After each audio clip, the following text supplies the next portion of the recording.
My stepdaughter wants her real dad to give her away. Plus updates. Original post. My stepdaughter will be getting married on August 3rd. The wedding planning has consumed most of her mother's life for the past 6 months. I say her mother because we aren't married, though we've lived together for 10 years. My stepdaughter graduated last December from university. I paid for her to go to college. Though it was a state school, it still ran $40,000. She does not have a job and has been living with us for the duration of her college career and since her graduation. I also bought her a car to get back and forth from school when she finished high school. From time to time, her deadbeat father would pop into her life and she would fawn all over him.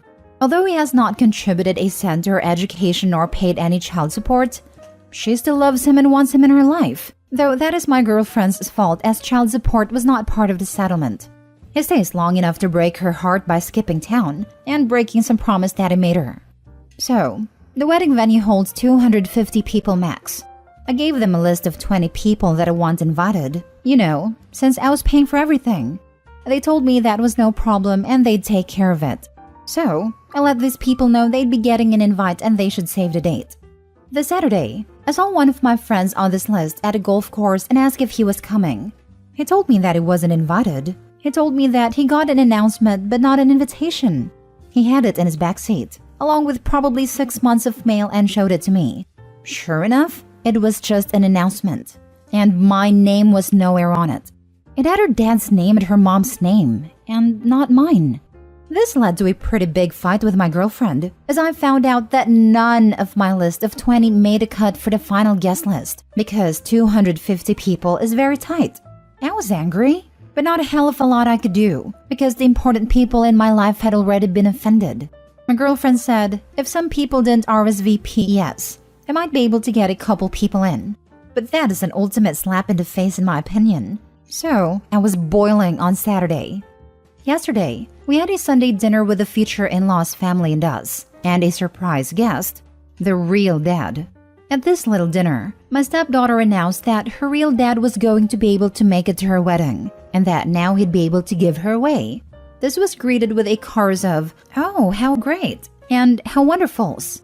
I don't think I ever felt so angry and so disrespected. I was shaking. I took a few seconds to gather my composure, because I honestly wasn't sure if I would cry or start throwing punches or both. Once I was sure I'd be able to speak, I got up from my chair and said I'd like to make a toast. I can't remember exactly what I said, but the gist of it was this: I'd like to make a toast. The sound of spoons against glasses ring in my ears. It has been my great pleasure to be part of this family for the past 10 years. Aw, how sweet. At this point in my life, I feel I owe a debt of gratitude to bride and groom, because they have opened my eyes to something very important.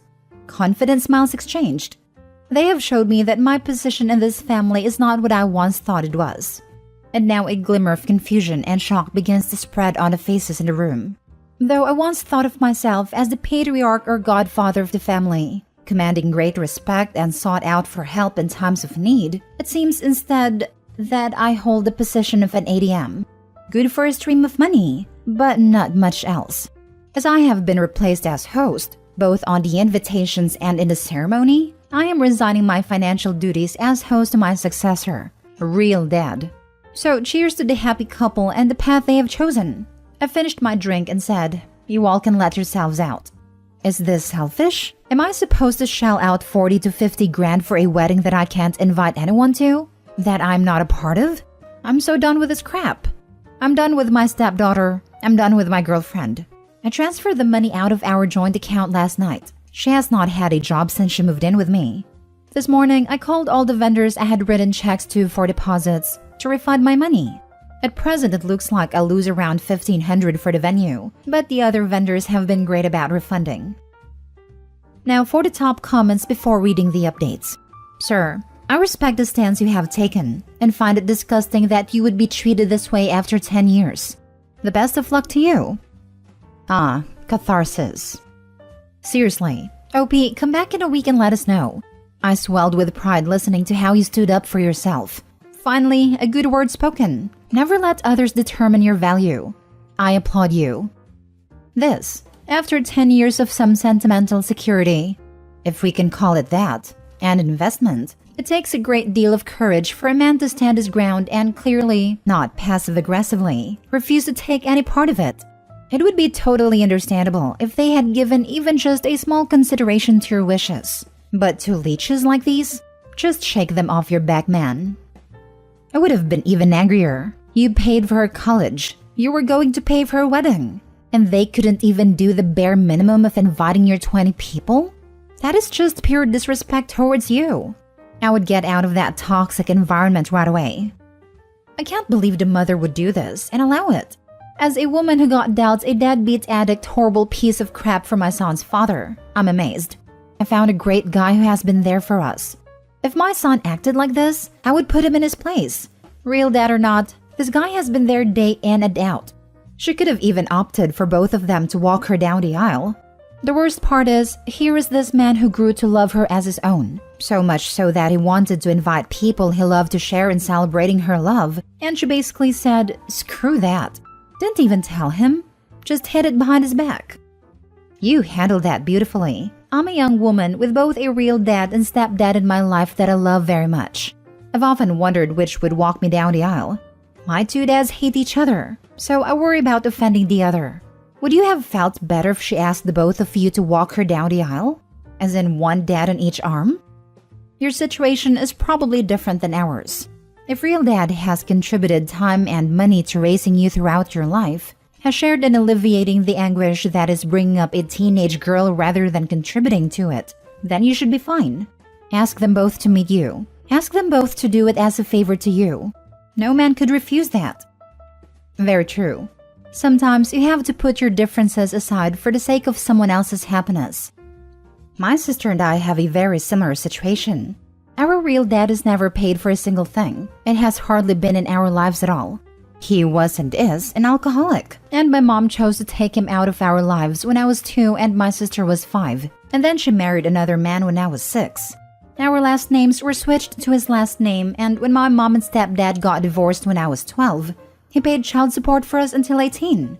We've been calling him dad since I was 5, and consider him our dad, even though since I was 13, we started seeing our real father a couple times a year. We call them both dad. To clarify to each other which dad we are talking about, we say dad 1 or dad 2. Anyways, I would 100% get my stepdad to walk me down the aisle, even though I know this would hurt my biological dad. My stepdad is the one who has taken care of me, and is the one who deserves to give me away. My sister, on the other hand, would get my biological dad to give her away, I believe. Maybe even get them both to give her away like Opie suggested. But I think you have every right to be angry as they're unappreciative and taking advantage of you. Your stepdaughter sounds like a spoiled brat who has kept her biological dad on a pedestal no matter how lame of a father he has been. And your girlfriend is ridiculous. If I try that crap, my mom would lose it on me for being so ungrateful. And they're not just being ungrateful for financial stability, it's the stability of a family. And father, that's important too. You did the right thing withdrawing your financial help to this wedding, if these two women are really the selfish. Now for the first update. The immediate aftermath was tantrum and people sitting there mumbling while not actually saying anything to me, but to each other. After much yelling with a girlfriend about me being selfish, I spent the night in my home office and no one knocked on my door. Not once. Today's aftermath is kind of depressing for me. Girlfriend brought me the bride's wedding planner to show me how much work I was ruining. I thumbed through it and found a page in the music section for father-daughter dances. All of the songs were catered to real dad's taste. So I thought they were just being disrespectful, but now I'm feeling like they never really gave a crap at all, especially since the menu included 2 ingredients I'm allergic to. That actually made me laugh. Either way, I'm glad to be done. Return to planner and ask her when she and bride could move out. Also, I never promised to pay for the wedding. I offered them the use of my home when they were sure it was going to be small, but other than that, all I've heard is how it's the bride's family that should pay. So, let it be the bride's family then, aka not me. Final updates a week later. Girlfriend and bride are now moved out. They're moving in with the groom. It was very hard not to be petty with some of the belongings they took with them, but it's done. And I switched out the locks and now it's time for a brew. I can't believe how popular the story got, but I feel good to be given support by so many. If I find out what happens with the wedding, I'll let you know, but I can't guarantee that I will put in the effort to find out. From what I've heard, they're trying to scale things back and get his parents to help out. Girlfriend burned bridges when I found out she tried to write herself a check on our joint account the day after the unpleasantness. By then I had already moved money, so I guess I'm a bigger jerk than her. But I could feel it coming. That's all. Thanks. Sometimes you're having a kind of murky day with less than fun thoughts. Then you read something like this and just kinda appreciate that your problems are nowhere near as absurd as this guy's. Reddit has made me feel better about my late mother-in-law. She sucked, but at least she wasn't bad crap crazy. My mother-in-law and I have a good functional relationship, but I suppose if we weren't related, we wouldn't seek out each other's company. Our personalities don't complement each other, and there have been times where it's felt a bit strained or awkward. But my goodness me, she's such a wonderful person. She's generous, steps in to help whenever she can, keeps her head in a crisis, and can basically handle anything.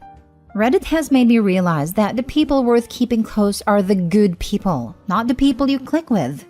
I used to make jokes about having a typically awkward relationship with my mother-in-law, but not now. I bet the parents of the groom are on his case to not marry into such a messy and toxic family. This was my thought too. How is groom's family reacting? Like, do they want him to bail, or were they in on the fleecing? I'd say at least two options. Either they're trying to tell groom to bail and refusing to add money to the wedding, or they're cursing OP along with ex-girlfriend and bride, then trying to mooch off someone else. There was a post like this where the biological dad paid for the wedding, and then the daughter said that she wanted the stepdad, the guy the mother cheated on bio dad with, to walk her down the aisle, and then the bio dad cut the daughter off and didn't even speak to her even when he was dying, saying his last words. It was her mom's idea too, and then she wouldn't listen when literally everyone, aside from mom and stepdad, told her what a horrible idea that would be, and she should let bio dad do it. I still think mom secretly wanted a final F you, to deny him the one singular honor he'd been looking forward to for 24 years. She got that, and then apparently just watched as her daughter tore herself to pieces, with regret over the irreparable damage that had been done. Last story. How to tell my female 35, family and friends that my partner male 42 doesn't owe them anything just because he's rich. My partner, not married, is generally considered rich. He's a good person, with a good career and is a good caretaker. He loves and helps his family any way he can. He's a good father, even a good ex-husband to his ex-wife. We met when he was going through some dark times. I helped him get through many things and overcome some dark behaviors. For this reason, he feels thankful to me. So he spoils me, not only with love but with things too. For instance, I had a really bad accident. So he bought me a 6-figure car, which I didn't ask for, but he did it anyway. He takes me on trips 3 times a year, one with his family, one with friends, and one just the two of us. He spends money on cars, technology, and travels. But that's about it. We don't go to fancy places. We don't buy expensive jewelry or wear designer clothes. This is where my problem starts. My mom suddenly stopped working and asked me to pay for her car while she looked for a job. This was 2 years ago. She stopped working and I'm stuck with her car note. My siblings expect me to pay for their kids' parties because I can afford it because my partner is rich. My friend and I went to a concert and I paid for the tickets, and she was supposed to Venmo me for a ticket. But she didn't because I don't need the money. During a house party, some friends asked me to buy the good liquor just because I can, and got upset when I didn't. Siblings expect me to pay when we go out to eat, and don't even offer to pay. They tell me what they want for Christmas, things that I don't even have, like an LV bag. And the things I need to buy for my nieces and nephews for Christmas? Expensive things. How can I tell everyone to just stop expecting me to use my partner's money to buy them stuff? As I said before, we're actually very frugal when it comes to everything else. Tell them point blank, and stop spending time with people who take advantage of you. It's going to be an uphill battle, since you've let them treat you like this. If someone asks you for a bag, either ignore them or ask them point blank why they're asking for a bag, or ask them for something at a similar price point. You're almost certainly going to lose friends over this. If they ask for an LV bag, buy them a knockoff. Your family and friends have a lot of nerve putting expectations on you when you're not even married to your partner. But we teach people how to treat us. It sounds like your partner is a kind and generous man. Would this be easier for you if you remind yourself that you're not being kind to him by removing his ability to decide how to spend his money? Realistically, it's going to be hard to draw these boundaries at first. You may want to enlist your partner to back you up. Not to blame you for not letting you spend the money, which would be unfair to him, but to say things like, "We've been trying to keep to a budget for gifts," or "We've been examining our financial priorities, and we're cutting back on dining out." Just consistent messaging. The phrase, "Sorry, it's not in the budget," may be your friend.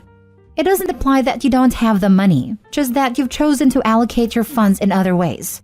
I would do a combination of things. 1. Set boundaries and expectations for things like gifts up front. What would the kids like for Christmas? I'm budgeting X dollar per child and Y dollar for dolls this year.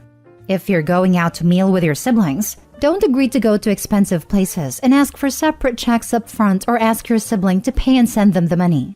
Don't agree to pay for things like parties.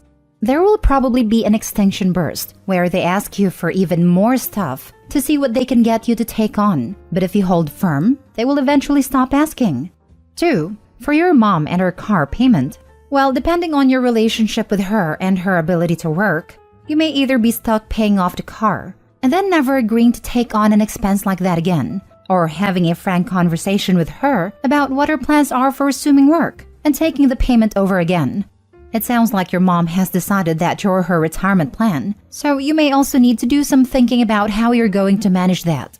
If you want, you can redirect the money for expensive gifts and stuff into educational funds for the kids in your family, so that you're still using your resources to benefit the family, but you're not setting expectations for material goods.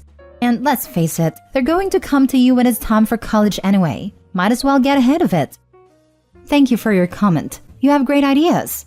I'm going to start telling them I have a budget for everything. Christmas, birthdays, etc. You're right. My mom thinks I'm her retirement fund. She's always mentioned it since I was little. She would say things like, I need to save money to buy her house when she's old. But now, she's using me to pay for a car. The car is in my name because she doesn't have good credit, so I guess I'm stuck with it unless she finds a job. But that's the last time I use my credit to help her buy anything.